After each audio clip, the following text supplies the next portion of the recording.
ఇవాళ బాధ ఏంటంటే రాత్రి నిన్న 11 గంటలకు పోలీసులు వచ్చారు ఇక్కడికి.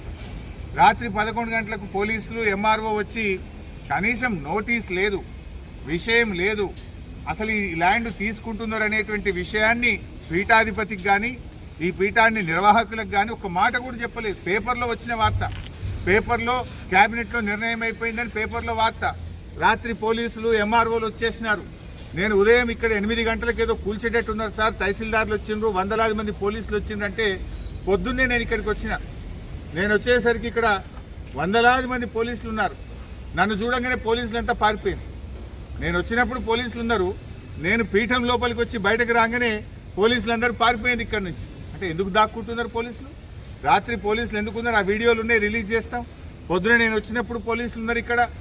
అంటే నేను రాగానే పోలీసులంతా పారిపోయింది. ఇక్కడ ఒక తహసీల్దార్ ఉండే, ఇందాక నేను వచ్చినప్పుడు ఆర్ఐ ఉండే, వాళ్ళు పారిపోయింది.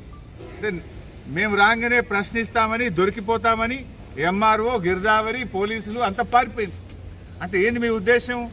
అర్ధరాత్రి పూట దేవాలయాన్ని, మఠాన్ని కూల్చేస్తాము, నోటీసులు ఇయ్యము, చట్ట ప్రకారంగా మేము పద్ధతులు పాటించము అని చెప్పడమేనా?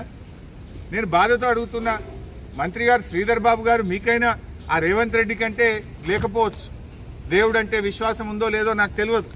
మరి శ్రీధర్ బాబు గారు మీరైనా ముఖ్యమంత్రి మీద ఒత్తిడి తేవాలి కదా.